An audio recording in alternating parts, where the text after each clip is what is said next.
Hello all. I'm going to give a couple of seconds for the queue of participants to filter through, and then I will get us rolling. If you are just joining us, please let us know where you're coming from in the chat. Just among us, we are crossing at least 3 or 4 time zones, just for the folks that are on screen right now.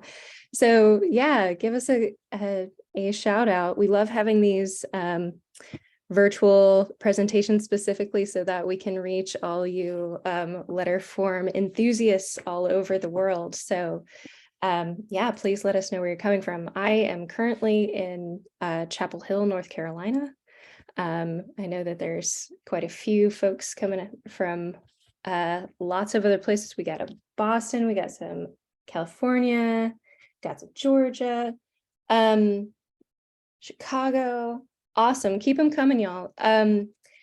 So welcome to today's salon. My name is Sarah Getz. I am the Letterform archive programming coordinator. Oh, sorry, that's my old title. Programming manager, collections programming manager. That's what I do. And I would like to just welcome you today to our Salon series. We've been doing these for a number of years, featuring material that is in the archive collection and folks talking about that. And today we're really excited to do work specifically, or speak with some folks who have work in the Strikethrough exhibition. I will let Stephen get into that in a moment. So before that, as people keep filtering through, like I said, let us know where you're coming from.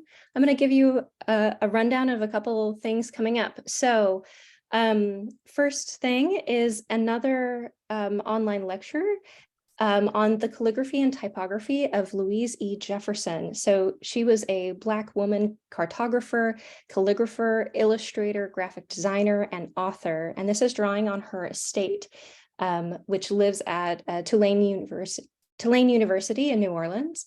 And this will take a very detailed look at type choices, lettering, and calligraphy incorporated in many of her design projects. She's super badass, and you will not go away from that disappointed. Next, we have another Letterform lecture that is called Sniffing Ink and Flipping Beziers with Laura Misegor and Oriel Miro. This is both of these are part of our Letterform lecture series, which is co-presented by the Book Arts and Special Collections part of the San Francisco Public Library. And once more, this one will be a virtual event. And this one will be exploring calligraphy and type design and how those two disciplines can be combined to enhance one another. Both of these folks have also taught workshops at Letterform. So if they're familiar names, they should be, because you should take their workshops. Next in our lineup of things coming up is Salon Series 35, Love, featuring Lucchesa Bramfman Verissimo, Nat Piper, and Martin Vanesky, two of which, Lucchesa and Martin, are Bay Area folks, and very familiar names for those of you who have spent a lot of time looking at our programming and other programming from the Bay Area. So they are both close to our hearts. And this program is also a Strikethrough typographic messages of protest salon, in this case, moderated by Silas Monroe, who's with us today.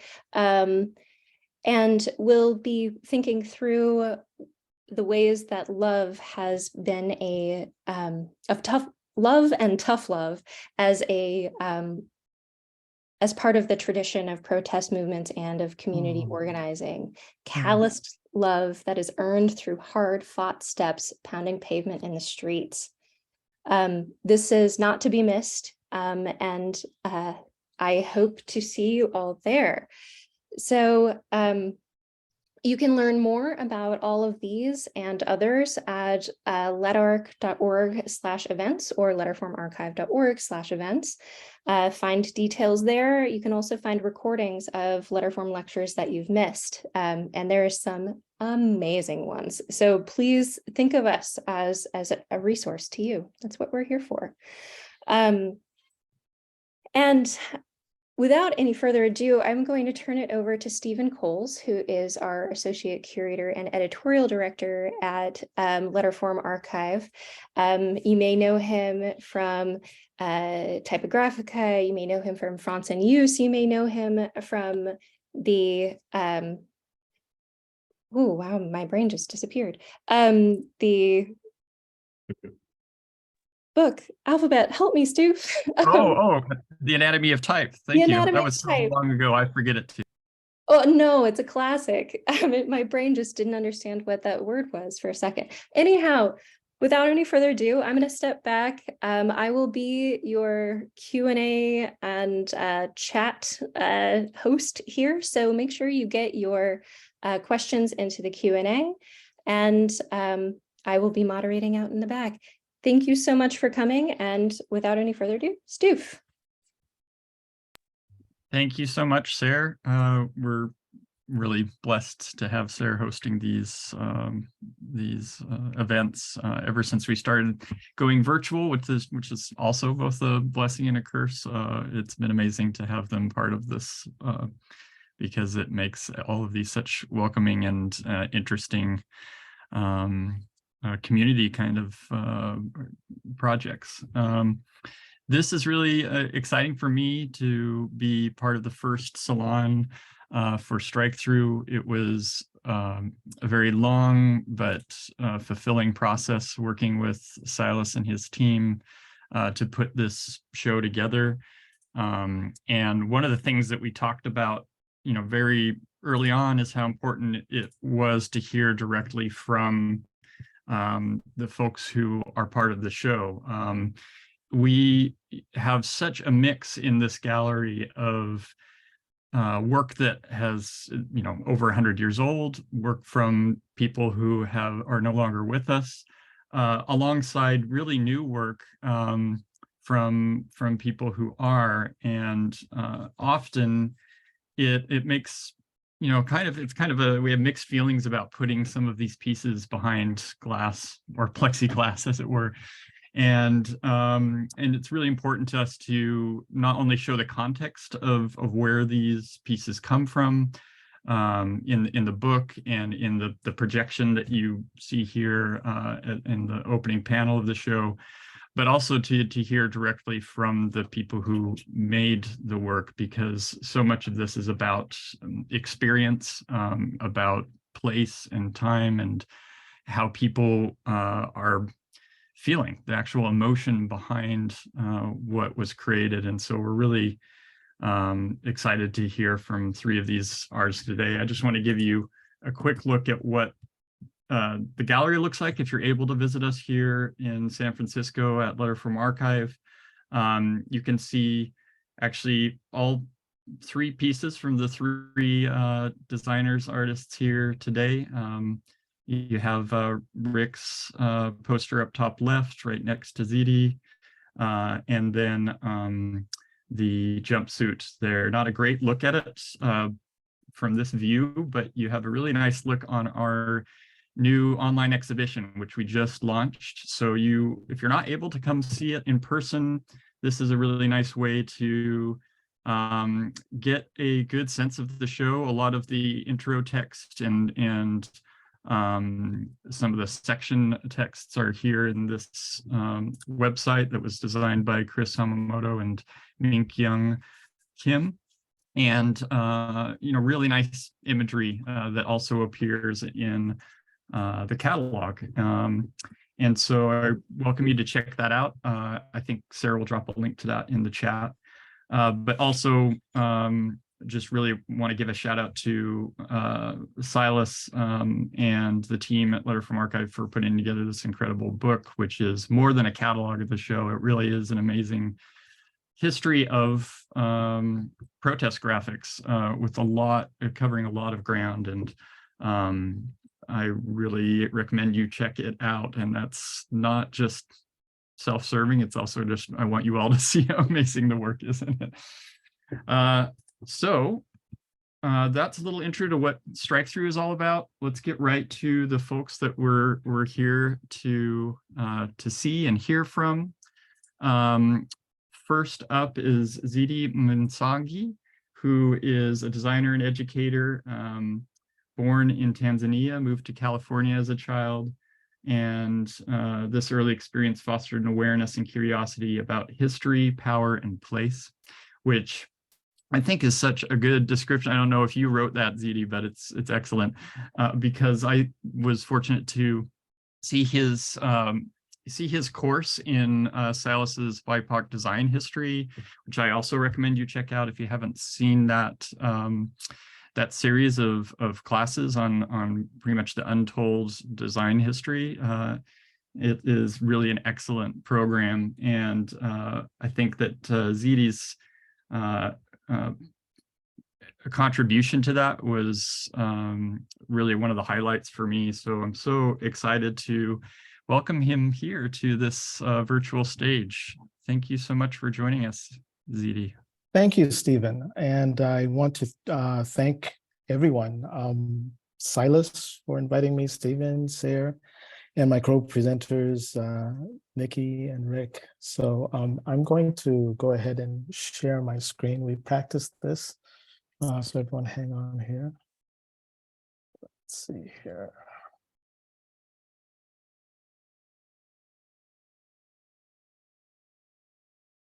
Hold on.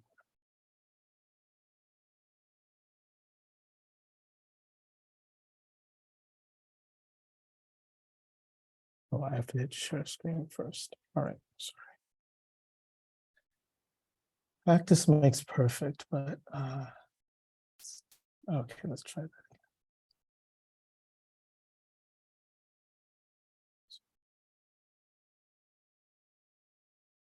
Yeah.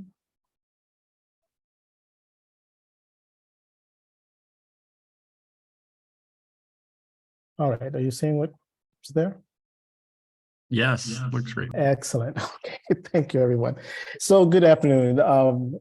Yeah, this is really great to be able to talk to you all today during this salon, and to also talk to you about that piece that's in the show. I unfortunately was not able to make it to San Francisco to see the show, but I love the catalog and everything that's come together. So I'm going to just limit this deck to 5 slides. I want to create some context where I'll give a brief background about my practice and how it evolved to include the study of Kanga cloth. And then I'll highlight the process of arriving at this work.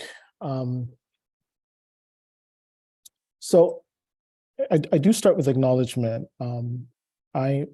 For some of you may know, I'm from Tanzania and moved to Oakland at a very young age. And in 1979, my father, I think inspired by the Alex Haley book Roots, took my brother and I back to Tanzania. And this is a picture from that trip of my great-grandmother in Namkari, Mzirai. And this photo, she's wearing a set of Kanga cloth, which is the material that I wanted to talk to you about. She was over 100 years old when this photo was taken. And so what does that mean in an East African context? Yeah, and we know she was over 100. We don't know her exact age because they didn't have written records, but she still spoke German. And Tanzania was a German colony until 1970, at the end of the World War, where it became a British protectorate. So I love this picture. I came across it a few days ago, and unfortunately, I can't read the text on the Kanga, but I love the sense of embodiment of power that she conveys at this particular point in time. So for me, as a graphic designer, a design educator who was trained in print design, I've been teaching at UMass Dartmouth, and when I had an opportunity to take a sabbatical, my very first sabbatical leave, I wrote a proposal. I had been taking a writing class, and what came up in a lot of the pieces that I was writing about were these images of my childhood, and the Congo cloth was there. So I found this excerpt from the proposal that I wrote back then, and at the time, it was called Liberation and Independence, Retracing the Narratives That Form Identity, I write here, and you can see there's a confluence of voices that gather around and speak to me, framed in memories and stories, habits of behavior, and legacies still unfolding. I am trying to distinguish one from the other, listen to each distinct pitch and tempo. Thus, origins, beginnings, allegiances, obligation are the ground to begin retracing narratives from Tanzania, Kenya, Oakland, African, American. I'm retracing the multiple histories that inform my perception of who I am. It'll be a journaling and uncovering, remembering, bringing together a range of perspectives. I envision an intense period of writing informed by research and field interviews. I'll be working on multiple posters, initially sequentially, and then 3 to 4 at a time, so that they are in dialogue with each other. So this was the original proposal back in 2010, I believe. I thought I would be doing posters. But then as I started working on this during the sabbatical, I ended up on the form of the Kanga cloth. And this piece is also in the Letterform archive is collected. And the Kanga, just to give a brief overview, Kanga are these cotton fabric wraps that you saw my great-grandmother wearing. They're screen printed, typically in 3 colors. Produced throughout East Africa and Tanzania and Kenya, and they have this structure with the border and the middle, and then at the bottom there's text. Usually that's written in Swahili, and the text can usually carries the message of the Kanga, and the messages can range from proverbs or political slogans or words of wisdom, and they're usually given and received as gifts by women. But the decision on what Kanga to wear is a very personal one. And I thought that this was a great frame and container to carry the messages of the ideas that I was exploring during that sabbatical. And I've gone on from making work like this to actually, going to do field research in Tanzania. I'm really interested in the stories of the women who wear these Kanga, and that's my latest project, which I'll be going to Tanzania actually this winter to do. This particular piece is called "Do Not Interpret My Silence as Approval," and it's about the negotiation of power and communication. What does it mean to be powerful in conflict? What does it mean to be embodied in a marked body and to exude power in that moment? Silence, in some sense, is not necessarily acquiescence. So you've shown this piece here, which is called "The Body is Just a Distraction If One Doesn't Know the Person." This is the file, the detail. Mwili ni maburudisho tu kama hujuintu, which is the Swahili writing. And so this piece itself, I had different iterations of this. I think initially I was, at the time, we were seeing the beginnings of the kind of political dialogue we have in our country right now. Back in 2011, the midterms were coming together. We were starting to gear up for that. There was a lot of reaction. And so I had initially thought of this piece, I was not at the center of it. It was more about the world outside, and my partner challenged me to sort of focus, to turn the eye inward, and to sort of interrogate what are these strong beliefs that I held on to. What's essentially, the Kool-Aid that one drinks. And if anyone was in the San Francisco Bay Area, and at the time I was, that reference to Kool-Aid has, many meanings, including the during the Jim Jones era. So here are the symbols here that you can decipher. At the time, I was practicing meditation, so there's significance in the symbol in the upper right-hand corner. For all of us in this space, we probably use the Macintosh, and I was quite loyal as a user of that. I had great care for the environment, so those are things that were also really in operation. And I was raised, the context of my childhood in Tanzania, colonialism brought many things. Christianity, and I wouldn't say I'm actively practicing now, but it is the foundation in what a lot of my ideas.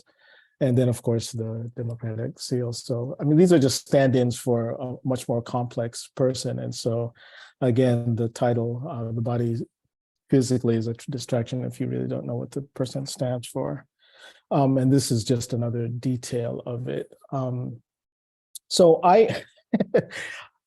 I think I had 15 minutes to talk to you, but really, these are the things that were going on when I was looking at this piece. It was in one sense, it was a way to capture these ideas. There were a total of, I think, 8 Kanga that went along with this, and that were part of this series that got to explore a lot of different ideas.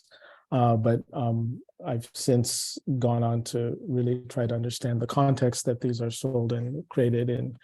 And really, it's allowed me to complete an arc that I began in my studies at San Jose State. I've shared this story with my undergraduates. When I was a freshman at San Jose State, I was really interested in Kanga cloth, and I went to my advisor to see if I could do an independent study, because I was going to be going to Tanzania for the summer. And he essentially said, "What's Kanga? What do we have to learn from Africa?" And I think I was so shocked and taken aback by that statement that I never really pursued that until 20 years later, when I was in the company of Silas and Nikki and the group at Vermont College of Fine Arts, where this work was really affirmed. And it was birthed, of course, at UMass Dartmouth for the sabbatical show. So it also speaks to an overarching system within my education that didn't acknowledge this kind of visual communication, and the possibility that fortunately was finally realized by my beginning this work, which is, both I'm really grateful for, but also at some extent also really frustrated that my path as an undergraduate, I had to encounter that, and hopefully that this kind of work and the variety of work that we see will open up more possibilities and more spaces for different cultural expressions of communication. So that's really it as far as my brief overview, and then I wanted to leave room for us to be able to talk and ask questions. Thank you so much, Ziddi. Yeah, there's a lot more to dig into there, and I'm sure that there will be some questions at the end. I know it's a very brief overview of the project, but yeah, I think that will spark some discussion from our attendees here. Next up is Nikki Juen, an assistant professor of graphic design at Roger Williams University in Rhode Island and chair emerita of the MFA in graphic design at Vermont College of Fine Arts, a relational designer, educator, and activist. And it's been such a pleasure to work with Nikki to bring in not just the jumpsuit from Brick by Brick that we have in the exhibition, but a group of them. It was important to her to keep these together as groups, because that's how they were used, as you'll probably hear from her now. And such a generous way to bring work into both this exhibition, but also our permanent collection that is a very accessible, open place for people to learn about design. And we're really excited to be showing these jumpsuits to people who come in to do research, student designers, groups from all different kinds of organizations are going to be able to see these suits firsthand. And I'm really excited about that. So thank you so much, Nikki, and looking forward to hearing more about the story behind Brick by Brick. Pleasure, Stu. Thank you for making my job easier and helping me get these editions of the suits into an archive. That's literally my job now. So I really appreciate that open door and that it worked out. So pleasure working with you also as well on that. So I'm going to share my screen. Let's see, maybe before I do that, I'm just going to see if I can shrink the browser a little bit more attractively. I saw Stu doing it, it looked good. So let's see if I can share this. And now you should be able to see my browser window, yes? Yes. Yeah, okay, good. Thank you so much. It's always the biggest moment of stress. So I really want to thank Silas for bringing us into this project and putting our work in the context of all these other incredible designers and activists, and Sarah for being extraordinary at communication, and also Rick and Ziddi. It's a pleasure to be here on the panel with you. In addition to Sarah's question, I have a quick question that I'll ask you to do if you are able to participate. Could you add to the chat, perhaps not just your geolocations, but maybe your biolocations, or maybe even your psycholocations in a sense, if that makes any sense to you, interpret that however you will. But maybe we'll take a look at what people have added to the chat in just a moment. So biolocations or psycholocations. And while some might be added to the chat, I would just like to tell you where I'm from. And I'm from the future. Literally, I'm currently a guest in A New Lands and Waters, contemporarily known as Japan. And here it's already November 4th, about 4 in the morning. Figuratively, I'm also from the future. Figuratively, I'm also the past. I'm ancestral, and I am, like you, an algorithm of the future. Yes, Boston, hope and love. Ziddi, I love it. Thank you.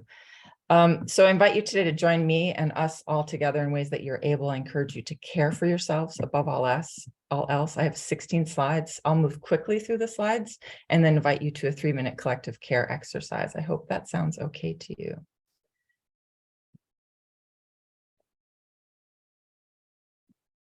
Okay, I'm going to advance this.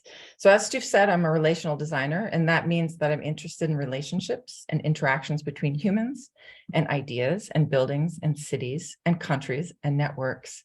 And as a relational designer, I'm aiming my senses beyond an uninhabitable present and towards the growth of multiple possible futures. My interests are in designing instances and environments for community building and collective care. So whether I'm in a classroom or on Zoom or in the streets, I don't do any of this work alone. I work with collaborators and colleagues and family and friends and former students, many who have now become my teachers and who were my teachers when we worked together. Susie Shin, I see you there. I walk with earth and rocks and water flows and networks of trees and mycelia. And in doing this work, collaborators and I collaborate with natural elements, urban and suburban and rural civic systems, strong feelings, raw fear, impassioned convictions, hope, joy, and in the service of justices and potentials whose fruition we might not ever witness. This image taken inside Trump Tower in Manhattan is of our nonviolent direct art action called Brick by Brick, and it's included in the Strikethrough catalog as mentioned, and again, also so proudly a part of the permanent collection where it exists at Letterform Archive. And in this image, brick by brick performers stand in a wall formation wearing brick patterned jumpsuits. The jumpsuits are adorned with multicolored screen printed bricks. Participants stand in silent resistance, and the viewer is able to read the statements on the suits. Statements like this. Statements like this. it's too early in the morning for me to do these, to read these out loud. I'll just slip through them. As I'm sure many of you are familiar, these are direct quotes from the former president of the United States. And there became a point in the production of this project that there was no way to keep up with the amount of toxic comments that he uttered about women's bodies and about women.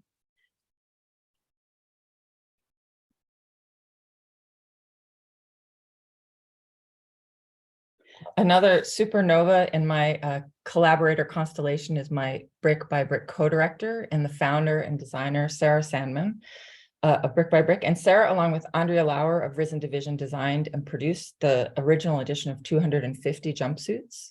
Here, Sarah and I are presenting our experience with designing for dissent at the 2019 Design and Diversity Conference in Chicago. I'll share the link to that entire presentation in the chat when I'm finished, and I'll also flood the links with the collaborators and people that I've been working with, so you can go deeper if you'd like. In our presentation in Chicago, we came to understand 5 actions we use when designing for dissent. For the sake of this presentation, and talking to people, we separated them into individual concepts and definitions, but we really want to acknowledge that, like people and societies and the change they seek to serve, the actions intermingle and they overlap in a lot of cases. I'm going to focus briefly on just one of the actions, the first one, designing for reducing barriers of entry. But really the stories could be told from within any of the actions, as I said before. So for many of the participants of our projects, or that joined us in our projects, especially since 2017, had never done any type of resistance or action or organizing. So it became really clear that we needed not to just launch the project and hope for the best, but to really create the structures and protocol to organize hundreds of performers in DC and across the nation, to deputize directors across the nation also and give them the tools and the kit, if you will, to build these walls locally. Also because we just couldn't split up the work fast enough to get it done. There was so much speed at everything that was happening. And it became clear to us that what we were designing for, in one way, was accessibility and working within the limitations that we had. Time, money, life, complex feelings, families, day jobs.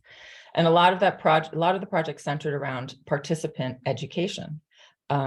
Everything from the fitting of the suits to the legal and safety protocols to our own educations to the current and kind of ongoing archive of the edition of 250 suits that still goes on. So I have a story for you. Once upon a time, an architect, Jana Zwyman, sustained a traumatic brain injury on a job site when a pipe fell out of the ceiling. Unable to attend the march in person, but wanting to contribute, Zwyman knit a hat that she could wear and then share with her friends so that she could help them stay warm in DC. And so with this gesture, she could participate at the 2017 Women's March, even though she couldn't attend. The knit pattern was released on the internet and the pussy hat went viral. Once upon a time, protesters brought Hong Kong to a virtual standstill when they demanded the right for the territory to pick its own leaders. Protecting themselves from tear gas and water cannons, the use of yellow umbrellas was both easily carried to the sites and deployed symbol of unified resistance.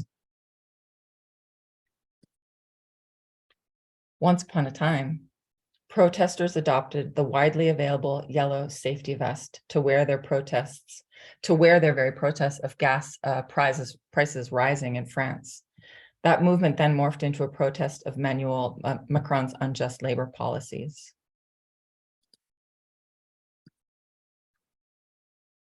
Once upon a time, brick pattern jumpsuits were worn to build a wall and protest the violent misogyny uttered by the occupant of the highest elected office in the United States. So that brings me to almost my last slide, and I'd like to invite us all to do a maybe 2 to 3 minute exercise, if you would, and we'll just use the chat to share a little bit. My question for you to start is, what is the most important tool for a designer? You can't get it wrong. No one's grading it, but what is the most important tool for a designer? Your mind, nice cat. Brain, empathy. compassion, heart. Oh, it's going fast. Curiosity, critical thinking, insight, their voice. Okay. Well, like I said, of course, nobody got it wrong, because what I'm going to answer is a counter answer and encompasses all of those things. But I offer that the most important tool for a designer is the body. And then my question about that is, so how and who inhabits bodies, and how do we inhabit those bodies as a tool or a location? Antiseptic, nice. So, inhabiting the body can be a very different environment for many different people. So I'd like to just try a short exercise with you to see how we can interact with our body as it sits maybe around us or in front of us. And if you're encouraged or would like to join, I usually start focusing on my body by bringing my fingers, or at least my awareness, to my sternum. And I take a few breaths. And when I'm presenting, it helps to do that. So it lowers my cortisol and my heartbeat, but just a few aware breaths of the body actually in action, right? Because we tend to use the brain to forget what the body is doing and that the body's online. So I like to do that and bring my awareness to that space. And then also, if you'd like to join me, I'd like to place my palms facing the ceiling, or maybe they're resting on my laps, but just open the palms as a space and notice the space in between the two palms, or notice the space in between virtual palms, or the idea in between left and right of the body. And my question to you is, what are two things, if you're looking at your palms, what are two things you can imagine bringing together? And if you'd like to answer them in the chat, you can. Examples will be like past and future, or maybe love and hate, or rights and wrongs, or freedom and stability, one of my favorite ones. This is a good one for designers: perfection and imperfection, or learning and unlearning, failure and success, structure and freedom. Yeah. Community and isolation. Yes. Safety and fear. Visible and invisible. Lovely. Must do, won't do. Lovely. And whether you're doing this virtually or in your mind, or rather right in front of your body space, maybe just slide your hands together and it becomes a vessel or something to contain that sort of third space that we're creating in between these seemingly opposing things, but maybe they're not so opposing. I like to bring the hands together to sort of seal that and sort of understand and bring the body together in the same way we bring the body together when we're typing with both dominant and non-dominant hand. So my prompt I'll leave you with is, what two things can you hold in a third space? And how does that approach, how can you approach your work, or how can you approach the ideas that you're seeing here today? Okay, thank you, everybody. I'm going to unshare. Thank you so much, Nikki. That was a great exercise. It's good for us all to be aware of our bodies. As you said something about the fact that we're, kind of a virtual being as we meet in these spaces. It's always good to be reminded of our physical existence and how we can kind of feel closer together physically, even though we aren't in the same room. So I really loved that. Thank you very much. Stu. It reminded me of what Ziddi was saying too, about a marked body, right? To sort of think about how to inhabit bodies that are marked. Absolutely. And I also, a theme of the exhibition, which has come up a lot when people have come to visit, is the power of typography that is worn, that is close to our bodies, that we inhabit physically.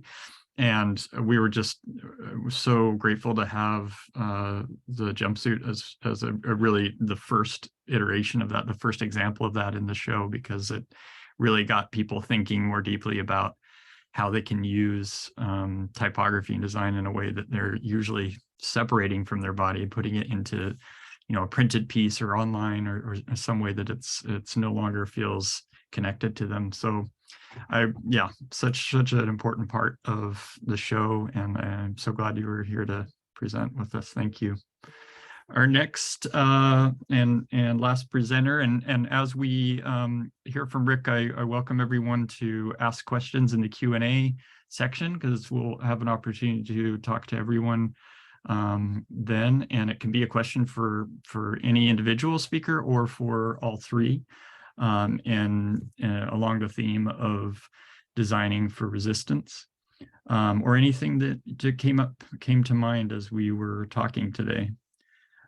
Rick Valicenti is a producer, director, collaborator, working with a wide network of designers and artists, formerly the founder and design director of Thirst, a venerable Chicago design studio. Rick has been kind of part of my design journey as a young kid getting into fonts with the Thirst Type collection. It was a really important part of my learning about typography and design. And so it's an honor to have brought some of his work into the archive.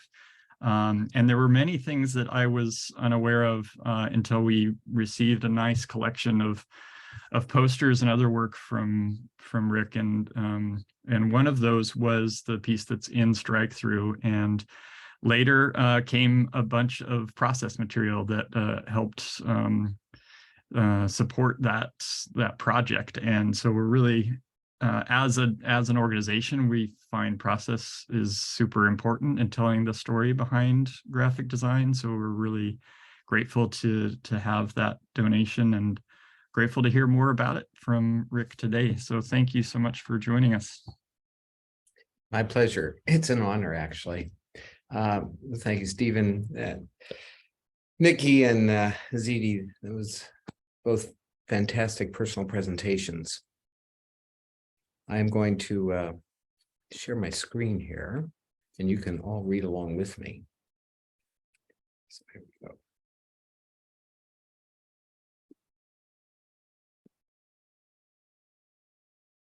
Then, in 1981, on April Fool's Day, I began practicing design without an employer. In August of that year, our daughter was born. And sometime in that same year, I first heard of AIDS, not HIV, just AIDS. In 1985, President Reagan reluctantly, or by accident, first mentioned AIDS. This was 1 year after the Super Bowl introduction of the Macintosh computer. 2 years later, in 1987, there was the March on Washington. Public awareness around the AIDS epidemic was percolating as the death total approached 47,000. Our daughter was now 6, our son was 2, and we were living in a small ranch house outside of Chicago in an area located between Evanston and Skokie, Illinois. There was no internet. News simply arrived through normal platforms such as newspapers, TV, magazines, and tabloids. In 1988, George H. Bush became president. It was the same year I lost faith in my role as a professional designer. I came to realize I was just running a production studio of 6. While we were all quite facile at making collateral look really good, and yes, these commercial artifacts always arrived on time and budget, I was just a professional design vendor with no emotional, personal investment in content that was being styled. My desire to feel something more festered to the point that I was willing to put the way I supported my family at risk and close the studio. It was 1988, and I decided I needed to practice differently and tried to do so under the name Thirst. Frustrated with the American version of international modernism I had become exposed to and mimicked quite well, in this next iteration of self, I promised I would only provide services to those who belong to the world of art and culture, even though I personally was a zealot at best in both of those arenas. I tried my best, at least. To shake myself up during the late 80s, I would employ the copy machine, X-Acto blade, and waxer in an effort to remind myself that I was creative or still alive. Local car advertisements in the Saturday papers, magazine headlines, and tabloid front pages were friendly fodder for my collages. To this day, I'm not certain what I was that was a bad sentence. I'm not certain what I wanted to be or what I needed to say, but back then, as the news reports were dark, I was scared for my children's future. When everyone was tucked in, I cut and pasted long into the night. Collage was my analog therapy. The death toll from AIDS continued to rise.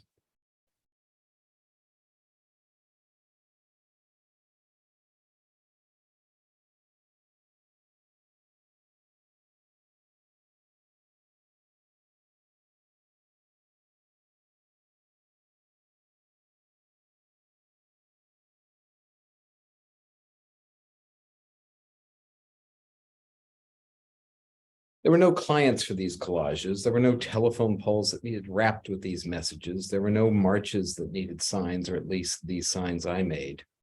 But in 1988, after 3 unpaid design projects appeared in either design competitions, ID Magazine, and or the New York Times, my newly revived studio received a request to design the introductory promotion for Gilbert Paper's ESSA text and cover paper collection. This relationship lasted for 17 years, even though in that very first printed promo, one page was devoted to a message set in all caps, Franklin Gothic condensed, and it read, "Age should die, line break, not people." 10,000 copies were printed and distributed.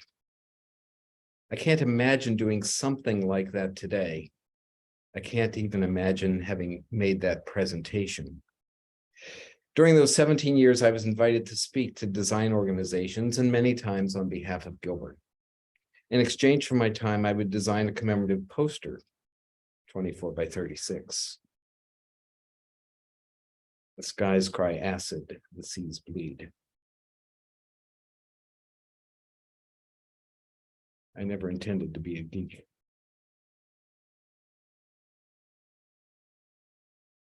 Gee, Dad, modern design, huh?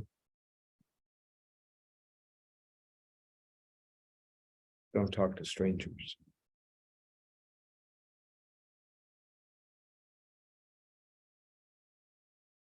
No, man, not so kind. While knowing this was really a presumptuous thing to do, those posters were me trying to make sense of this life I was living, but doing so in public. I was part parent, part husband, part design consultant, a boss, an after-hours artist, and a suburban commuter stuck in traffic for 3 hours a day. Yes, life had a way of making me wish I was alive, and always there was news of the day that was right alongside the digital tremor that was rattling our studio, now inflamed, informed by some glimpse of a new, better day, the future according to Wired and perhaps Emigre magazines.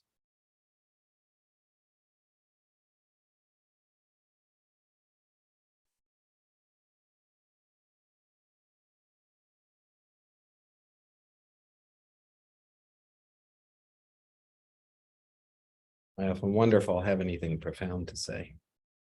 This was in Wired, on what life would be like in 2025. This was also for Wired, what a sexual encounter might be like in 2025. In 1993, President Clinton was president and AIDS was still very real. For whatever reason, before Clinton took office, I sent him a t-shirt. It read, "Fuck apathy, demand the president acts as if AIDS should die." I also purchased a double-page ad in ID Magazine, with essentially the same graphic. Who did I think I was? What on earth was I thinking? And someone referred to me once as a reckless Ricky Rococo.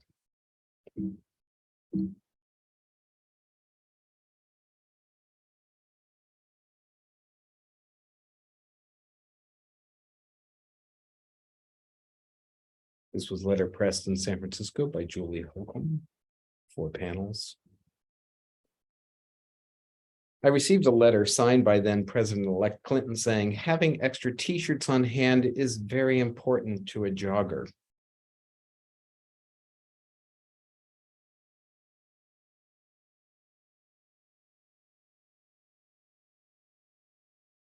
Here's some outtakes from that work.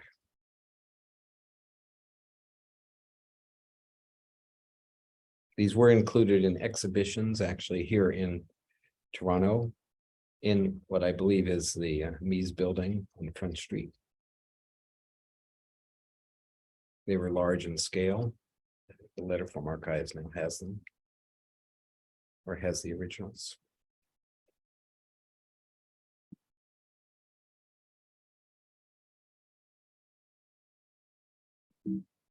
That's it. Thank you. Wow, thank you so much. I wish we could spend more time on each of those images, but fortunately we've got them digitized. So we'll be sharing more of them at Letterform Archive soon. Thank you so much for that personal history, and for all three of you for your time and your really important messages.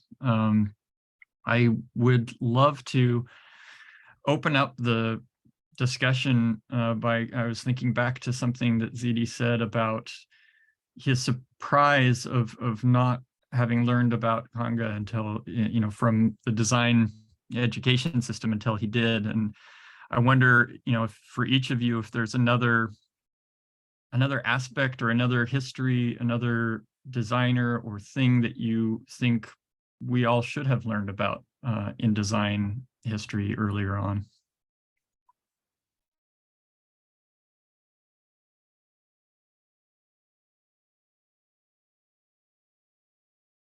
Is that a question to all of us?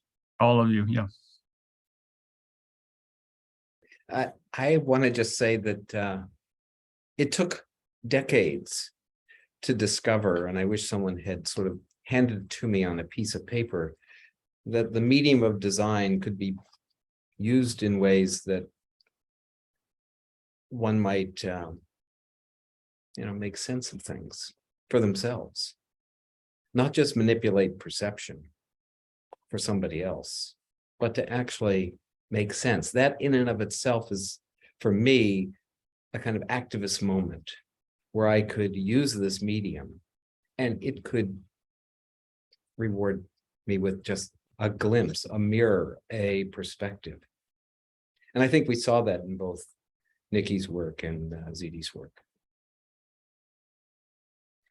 Yeah, and I think, when I was an undergraduate, the barriers for participation were real.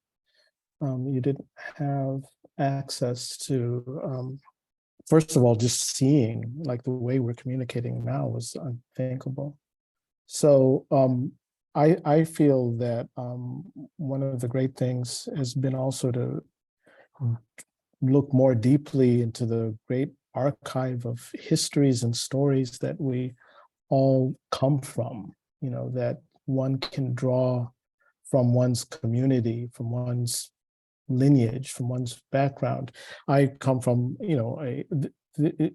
sometimes they're even not verbal, but they're oral traditions that have these great stories, and that they can be voiced through this medium of graphic design in many interesting and varied ways. So I'm really encouraged now as I work with undergraduates to see how flexible they and adaptable they are, and the potential that exists, that I just didn't have that confidence when I was younger. Yeah. Yeah, I think there were so many perspectives looking back, right? We thought we were getting a candy store when we were graduating. We saw so many incredible visual objects. But I think now we can see very clearly how much was missing and how much was omitted and completely skipped over and not qualified as graphic design. And I think the thing that it's really fascinating to look back now, I make a presentation for accepted student days at our school, and it used to, just say graphic designer with a couple of sort of sub graphic designer descriptions. And now that's like a page and a half of descriptions that designers do. And I think that is a really fascinating topic to be able to work with students and not have it have a traditional outcome, allow the project and allow their experience and the ways that they engage with the world to be the outcome itself, or to have it be a process versus an object. And I think that's a really fascinating part that was definitely not valued when I was a student, undergraduate student. It was just not discussed, nor was any type of work that was illustrative or even maybe more feminized or soft. So I think there's a very incredible shift now with the amount of communication that we do and seeing and valuing work in many different forms, like typography on bodies.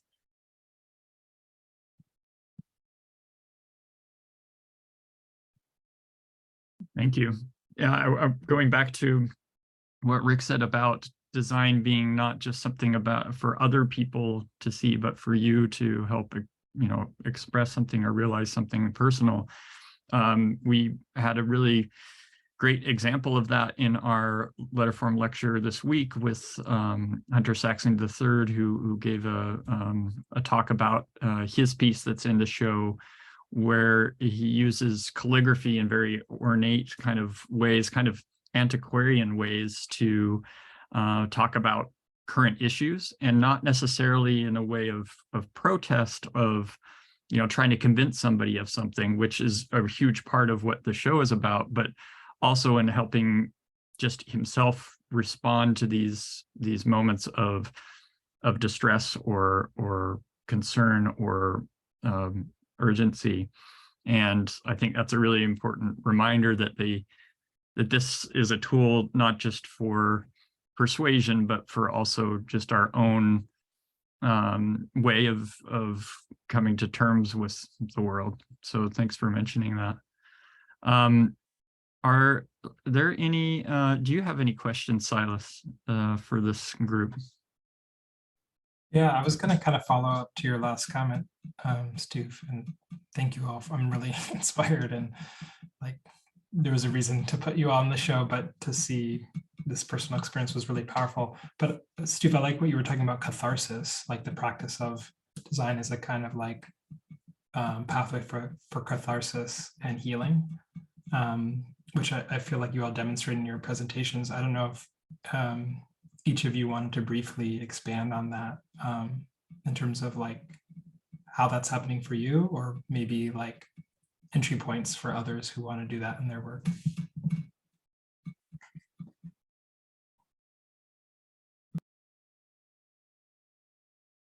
In preparing for today, and in just hearing us talk too, and again, back to Ziddi's statement of the marked body, the project, as projects launch, I think Rick also spoke about this beautifully too, is, you don't really know what you're doing or how it's going, right? And I think, in terms of perception, some of the most incredible work we can do as designers is be perceptive to the work and how it's unfolding and what's happening in front of you. I think especially with the sensitivity to bodies, if you are working with individuals, and to see what is happening when you have, for example, performers or people who are participating in the work, putting the words on their body and how they're reacting, and then designing around that and for it, and figuring out how to make that have more ease or more clarity, or to not further harm. And the catharsis of observing and being able to shift and allowing the project to come out of your hands in a way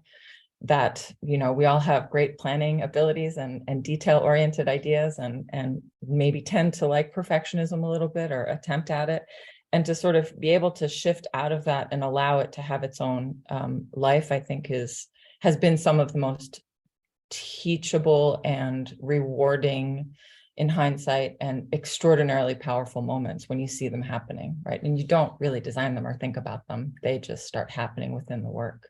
And that's, that gives me a hot flash. That's amazing. I want to just add to that and say that that which we make embodies the energy and the process that we engage in, right? It becomes that sort of stationary, sometimes static avatar of how we're feeling.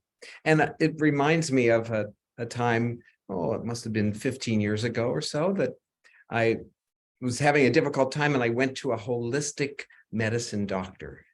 And Dr. Ring says to me in her kind of calm tone, she goes, "Do you journal?" And I said, "Sure." And I pull out my little sketchbook from the back pocket, and she goes, "Let me look at it." And she sees little sketches. She goes, "I'm talking about journaling, where you actually make record of your feelings."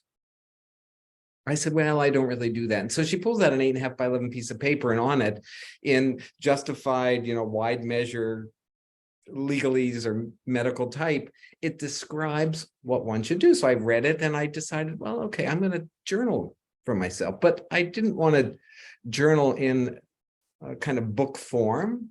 Instead, I decided I was going to relate to something I'd experienced in Shanghai. And when I was in Shanghai, I was taken to the art museum and they took me to the top floor. They said, on this floor, this is our highest art form. And it was calligraphy. You know, they had like bronze and ceramics. And then finally we get up to the top floor of a four-floor building. And there in this room was a long scroll. The whole room is black. And this scroll must have been, I don't know, it felt like it went on forever. And it was essentially the same big brush calligraphic form over and over and over. And it was almost torso size and scale. And there across the bottom was the, excuse me for not knowing the real term, but it was the chop, right? The red stamp chop. And I said to my translator, I said, why did the calligrapher go crazy with the chop, turning it into measles on this piece of paper? He said, look carefully. It's not the same chop. These are other people who've come there and they have discovered that in the physicality of that gesture, there was variations and feelings, right? They were all looking the same from a distance, but up close, you could really sense the differences. And they were retweeting them. They were just saying, I feel you. It was just like a magic moment. So I decided I was going to buy some expensive paper and some of that sumi ink, but I didn't want to spend a lifetime learning how to really calligraph. So I bought a turkey basting syringe and a foam brush from the hardware and some sumi ink at the art store and some very expensive Reeves paper that was big. And I took all the furniture out of my fancy or soon to be fancy Mies van der Rohe apartment overlooking Lincoln Park in Chicago and said, fuck it. I'm just going to put these things up on the wall, these pieces of paper, and let gravity and I have my way as I bring back my emotions at the end of a day and journal.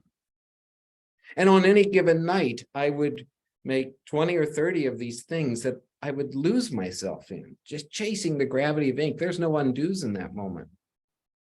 575 later, from New Year's Eve, yes, it was a bad year when I start on New Year's Eve and I end on Halloween.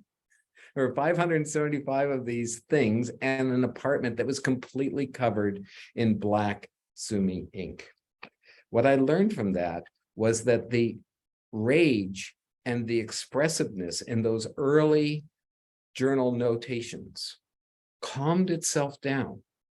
And I can see in retrospect how myself, my relationship with the medium of sumi ink, my understanding of how to play with gravity, it came into balance, as did I, and it was time to stop. So that creative exercise was so rewarding and so revealing and didn't have a client or a critic or anyone engaged in that process. It was just me.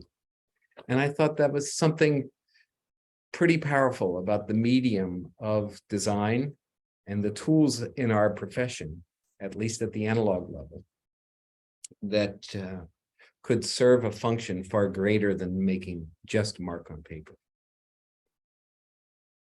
Thank you for letting me share that. I don't share that too often. In fact, I don't think I have. Do they still exist? They are now in the permanent collection, all of them, except for maybe 4 that I have here and a couple of friends' homes at the Newberry Library. That's great. Mm-hmm. Did you have something, Ziddi, on that? Yeah, I love the question that Silas asked, and I would just say quickly that I moved from trying to tell my own stories through Kanga to listening, and in the form of discovering that, for instance, my mother has a whole collection of Kangas gathered over 60 years, and by her telling me the stories behind each Kanga, I'm learning about her. So they're becoming now this frame for me to listen to the people in my immediate community and family. And I'm documenting and collecting that. I don't know what I'll do with it, and it almost doesn't matter, because it really is this thing that they've had in their lives has become a vehicle for us to learn about who the gift was from, how they were wearing it, and so on and so forth. So I love the question is how these things evolve in our lives, and how when we let go of them, they can become something else. Beautiful. Getting back to the idea of graphic design and what it can be used for and how it looks. There's a question from Ayana who says that they read an article in Ion Design a while back where the author challenged the industry to turn away from the general 20th century modernist aesthetic. Thoughts on how we can encourage and inspire students to do this. They say that this is in reference to Ziddi's shared education journey. How do we bring marginalized voices forward? I just, before answering that, I wanted to add that we kind of wrestle with this at the archive all the time because we're collecting design history. Our first exhibition is on the 100th anniversary of the Bauhaus. Second exhibition is entirely different. And we want to tell this very broad ranging story of what graphic design is, but we also recognize that there are very few examples of this other history that's outside of the modernist aesthetic. So it's something that we're really interested in as well.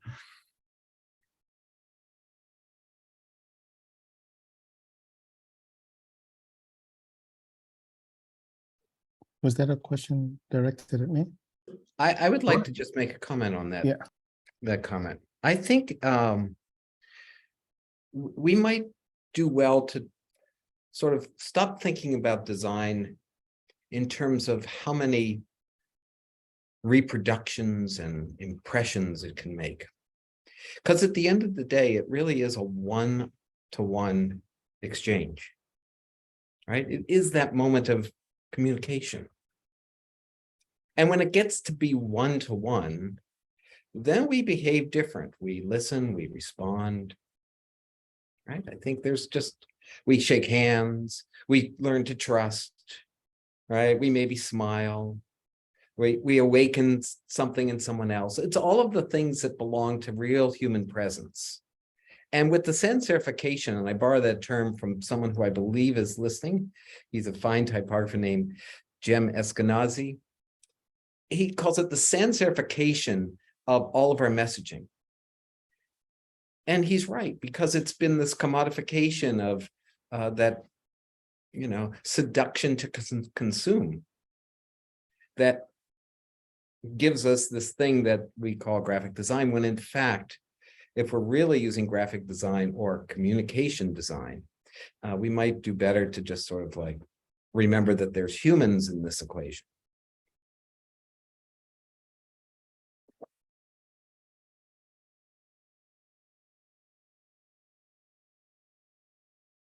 It's a great question, and something that I think many educators that I know and teach struggle with. And I think a lot of it has to do with representation and the teachers that they're seeing and who's in front of them in a classroom. A lot of it has to do also with educators. I mean, I was weaned on images from the Bauhaus. Very few women were represented in that. And I still find myself seduced by things that I'm seeing. And I think to stand up in front of a classroom of students that don't look like me is to be really aware of the biases that you have in your education, to be really aware of what's being represented, how it's accessible. $75 books are not accessible to a lot of people. So how can you represent the ideas and deliver information that people can see and own and touch and feel a part of? And it's a challenge. I think I see that there are excellent resources going up in the chat. I think, attending to the work as a group, as a collective is really important. And a lot of people are doing incredible work on it. But I think the core comes from challenging yourself to get outside of the familiarity you have with the physical work that you may have been, trained or reared within. And along with that, Nikki, thank you for that, is the spaces that are students and what they're looking at in the communities. We've had these discussions of there's graphic design happening in many communities that aren't featured in the annuals and the spaces that we look at, and really being able to affirm that work as well. It's exciting and depressing at the same time, depending which side of the coin you look at, that where there's progress, but who's in front of you, what they're seeing and what they're able to express becomes really an important part of this conversation. Yeah, and I just, as we wait for another question to come in, I'm noting in the chat the mention of the People's Graphic Design Archive, which is a project that grew out on its own with a group of amazing people, including Louise Sandhouse, who's in the room, that we're supporting as a fiscal sponsor at Letterform Archive. And it's essentially the other side of the coin of a physical archive, which was what we are at Letterform Archive. People's Graphic Design Archive is a way for anybody to be curating what the story of graphic design is through uploading material digitally and creating a digital archive, and doing it in a way that helps people see the kinds of things that may not be otherwise collected in major museums, major design institutions, and it's also helping us from the archive standpoint to learn about designers and movements and kinds of design that we maybe didn't consider collecting before, because we recognize a huge responsibility, and what we collect is often what then later becomes design history, like it or not. And so we really take that responsibility seriously, and so happy to partner with them on that project. You should check it out. There's already a lot of great stuff that's been contributed there, and anybody can be part of it. That's the main thing, is that it's removing the barriers to telling what that history is. And some other great archives and projects are up there in the chat. Do we have any other questions for each other from any of the panelists?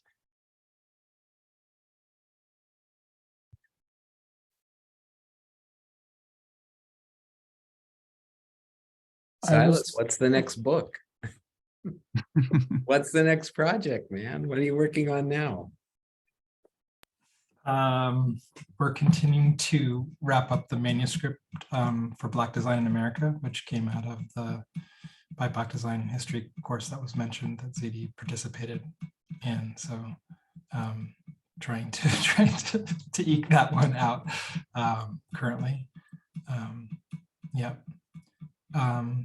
I think one of the other things that I was just thinking about is each of you, to me, part of what was inspiring what you shared was the way in which you all feel resourced in terms of embodiment, in terms of the emotional catharsis. I don't know if you all have suggestions on like how you resource yourself, especially because a lot of the material in Strikethrough, the subject matter is quite difficult and challenging. And I think part of what Stuf and I and all the contributors were grappling with was this sort of feeling of Groundhog's Day or deja vu, where we are seeing similar issues through history reoccur. And so I wonder, how do you resource yourselves in the face of that kind of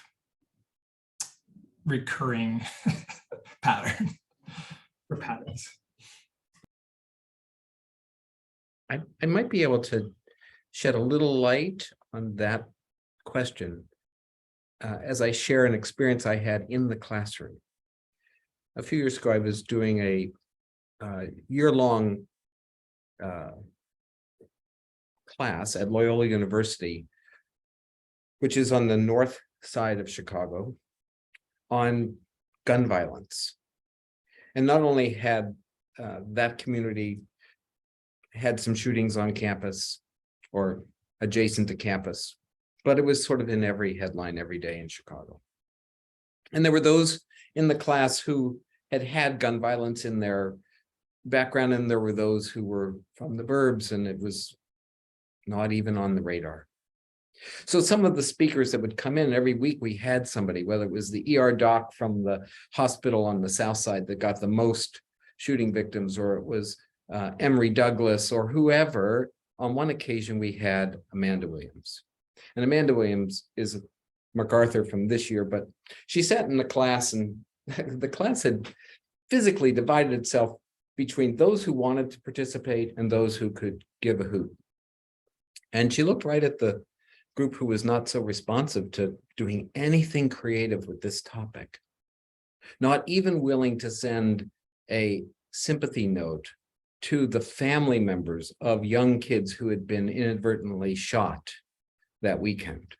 Amanda said, just take one step in that direction and see where it leads you. Just one step. And so that was my takeaway from that whole year. It was just that little encouragement. Just take one step in a direction that maybe you don't really feel comfortable leaning into. And I think that's the resource, right? It's that moment where you can just like find it within yourself to go there. One step.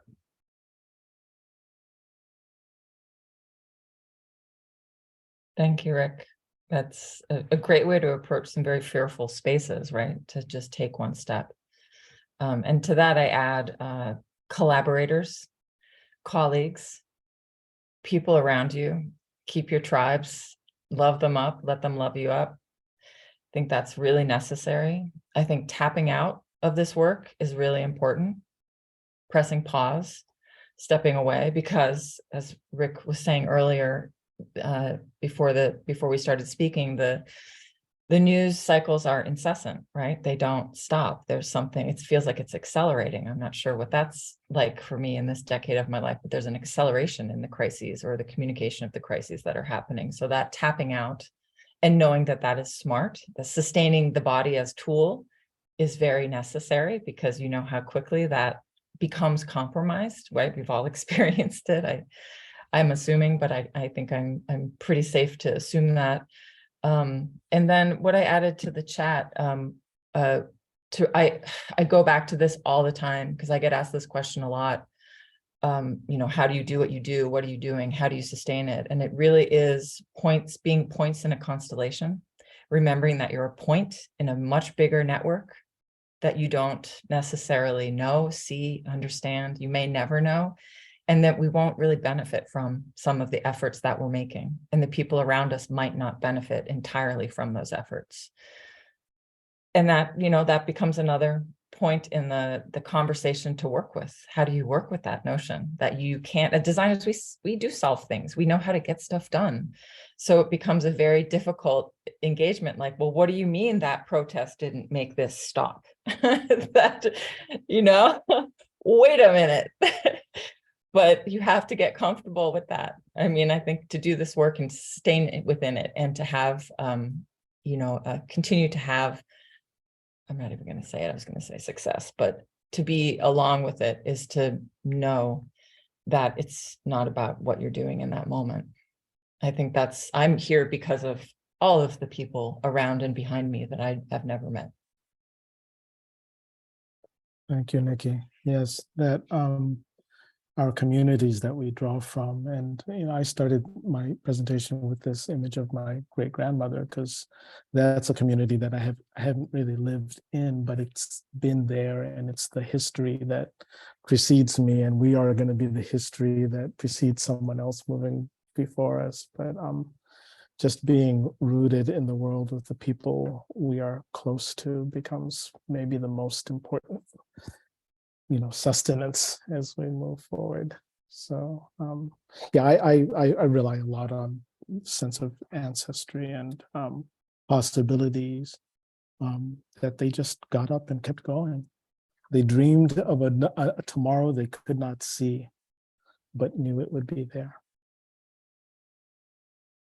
There's getting to some nuts and bolts question after these really important kind of more existential ones. I think it's good to ask, given our the topic of the exhibition, and that's Chris Hardy. I feel that type is a major component of a design aesthetic. How would you encourage a design researcher to explore the typography of a specific culture in a way that allows them to highlight its unique identity? This is something that's coming up a lot in, my little world of type nerds, where, people are realizing how Latin-centric our background and our histories and our type design courses and everything is. So this curiosity about, bringing in other cultures, writing systems, and aesthetics into our work, but how to do that respectfully and how to do that in a way that helps you expand your own design aesthetic. I think it's, maybe we don't have great answers to it here today, but I'm interested if any of you have some ideas.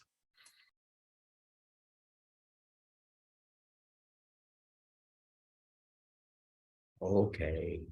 No, I want to just say that I by no means could I render a really solid alphabet. Okay, so I just have to put that out there first.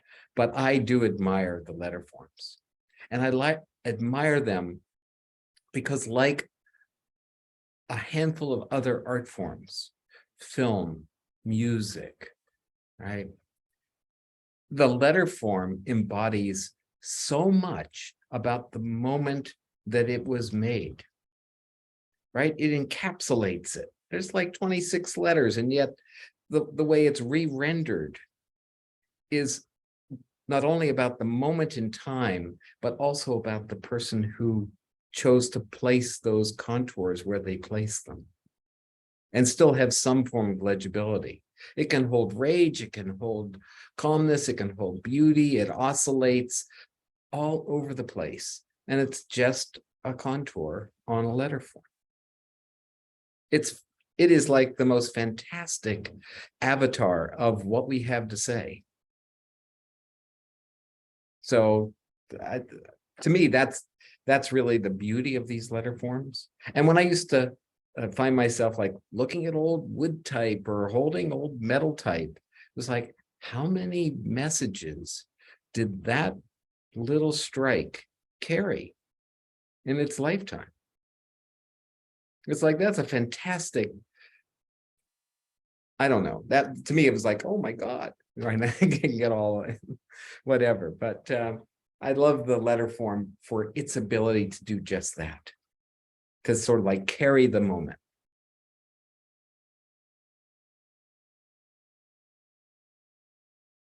I think also in answer to Chris Hardy's question, these seem like there are opportunities to invite collaboration.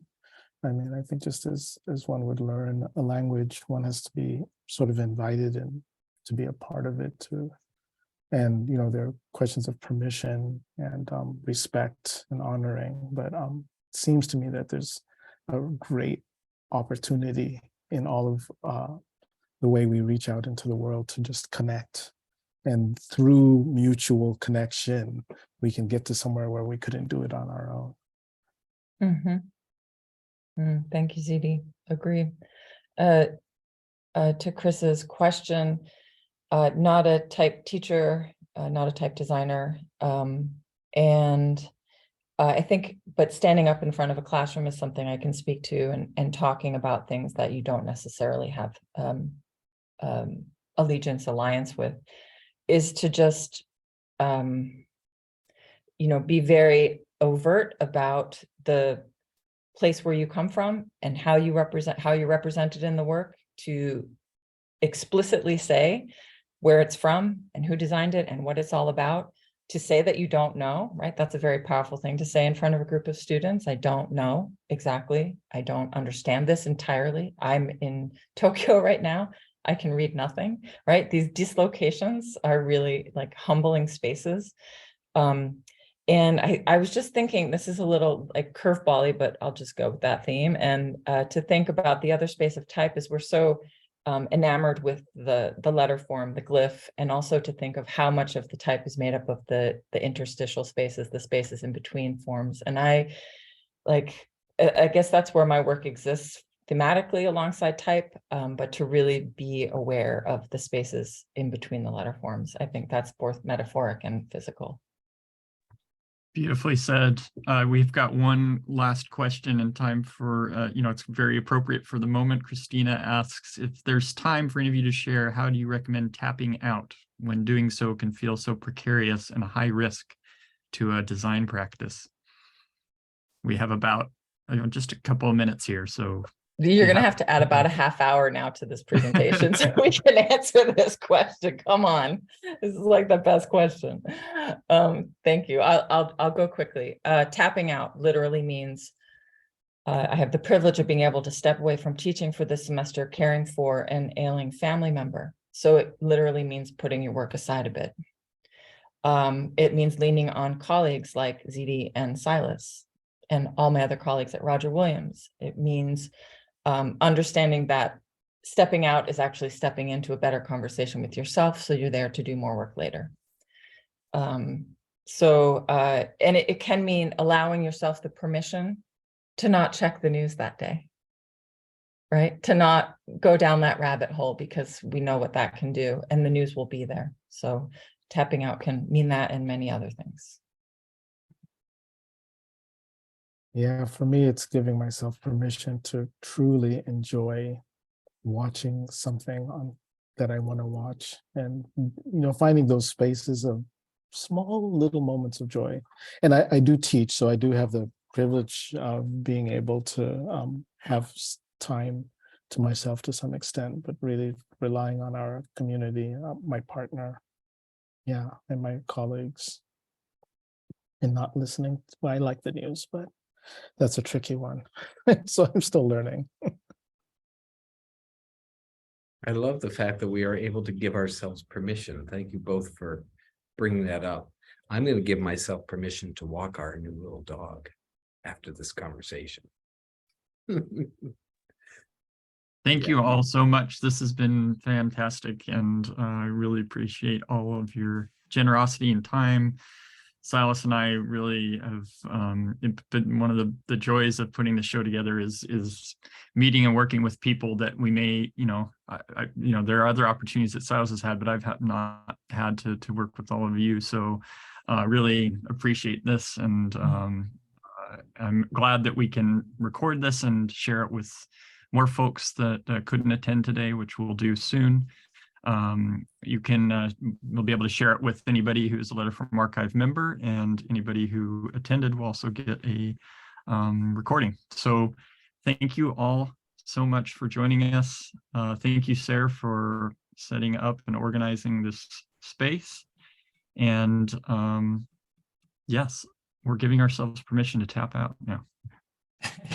Here. Thank you. That's great. Thank you. Thank you so much. Thank you. all. Thanks, Steve.